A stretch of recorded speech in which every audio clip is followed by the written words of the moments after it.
This is Bob Maloney from My MMA News, and tonight I'm talking to one of my favorite young prospects, JJ Veramendi, and I've gotten to see JJ from cage side for a couple kickboxing matches at Stellar Fights, and I love the way he fights. He's a hard-working young guy, and with all this COVID mess, he's finally getting back in the ring, getting a chance to advance his career and do something that he loves.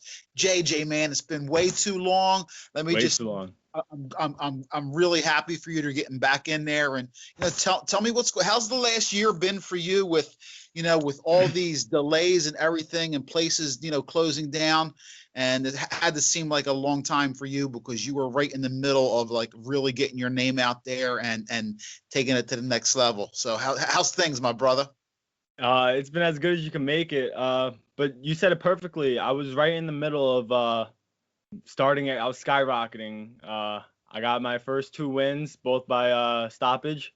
And then this happened. I wanted to keep going. A lot of things, they weren't going my way. I felt good. I felt like I was always ready to go. And this COVID thing happened. So just like everybody else, you take it, everybody, I feel like everybody took it a different way. And I took it hard. It hit me hard because I gained weight. And for this upcoming fight, I am doing a big weight cut and it's going. Well, listen, the good thing for you is, you're young. What is your exact age now? I mean, you're still a young guy. Are you even legal to drink yet? I am legal to drink now. I'm 22 now.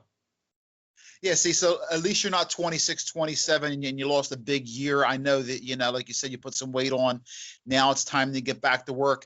Tell me a little bit about, where's this? Tell everybody who you're fighting, where it's at, because, the regional scene is just starting now to pick back up. So I was glad to see you and a couple other guys that I know are on this card. Tell me a little bit about it. Yeah, so it's actually a tournament. It's WAKO's. It's going to be in Nashville, Tennessee. As far as I know, for the people that I'm fighting, it's going to be I have 2 other people in my bracket. They're both older guys in their 30s, walking around over 6 feet. I'm still a little bit taller, so that's a positive that I have about it. And I just can't wait to get it going. Great. Well, listen, let's just say that, everything gets back close to normal and, all the promotions and all the different combat sports are rolling along. Well, what's your game plan for this year, for 2021? I mean, so far you've stuck pretty much to the striking and the kickboxing. Are we going to see you, in the cage by the end of this year, possibly?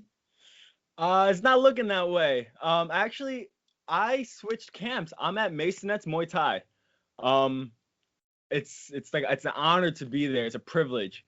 And I'm really still focusing on that striking. I want to perfect it as much as I possibly can. And actually, I'm using that word wrong. You really can't perfect it. You only could get better and you only keep learning. And at this camp, I mean, these guys are killers. I mean, you probably know who they are. And they're just killers over there. You got the top of the top and the best of the best. Brandon Maisonet, Crew Hamza Maisonet. These guys, they push me to my limits, and I can't thank them enough. I owe this to them. Well, Crew is like my brother, man. When I see him, we always get a big hug. And, that's one of the guys I miss. He's a great guy. He's a great trainer. And so I'm glad to see you're there because I know he preaches a big family atmosphere. That's what it is. So you're in there and you got, it's like your extended family now and you have all these brothers. And, my buddy Joel Vasquez, do you train with Joel? Joel's in Brooklyn. But that kid is a beast. Oh, he's fighting in March, actually. Yeah, listen, I go back with Joel for when he was fighting as an amateur. I'm glad to see he's probably finally making his pro debut. I know that, like I said, your camp and your team now, that's great. So you're loving the new camp now. Tell me a little bit about, what you're working on. Because it's been over a year. So, What have you been concentrating on besides your weight cut? The biggest change is back at Scranton MMA, I was doing kickboxing, pure K1. I was moving around a lot, doing very unorthodox things. Now it's Muay Thai. Now it's a very hard, solid stance, and I mean, these punches, they're coming out harder than ever. I mean, this is the real type of striking. This is the top notch. This is great because you know what? Now once you get done with this WAKO, maybe you'll be back at Stellar. Maybe you'll be back at USKA, who both have, Muay Thai fights. So Yep. you're going to keep working on your striking. But do you still plan in the future possibly getting in the cage and switching to MMA? Absolutely. That's the pinnacle right now. That's where the money's at, and that's where it needs to be.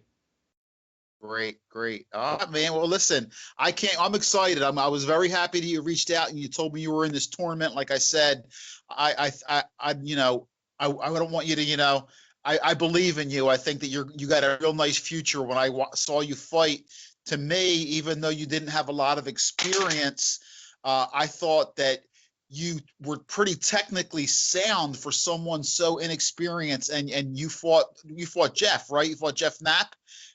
No, who's your last fight again? It was a really great. Christopher Stanford. I finished it in 50 seconds in the first round, and then the one before that was with Steve Wilson, and I finished that in the second round. Yeah, like I said, I really love your power and your confidence, and I know you're working hard. So now you switched camps and you're with Crew. I know you're not messing around over there because he won't accept it. He doesn't accept that at all. Nope. He is first class and he's old school. He's old. You're at the old school, man, big time now. That's the way to go. That's where you can't get better than old school. Old school works. Great. Once again, man, I'm so glad you reached out and you got a fight. Give some shout out or some love before we go. And like I said, man, let's stay in touch and keep doing this because I think it's gonna be a big year for you. I hope you get 4 or 5 fights in and it goes great. But give out some love before we roll. Yeah, I got to start with my trainers because they're the one that preparing me for this. Crew Hamza, can't give him any more love than I already do.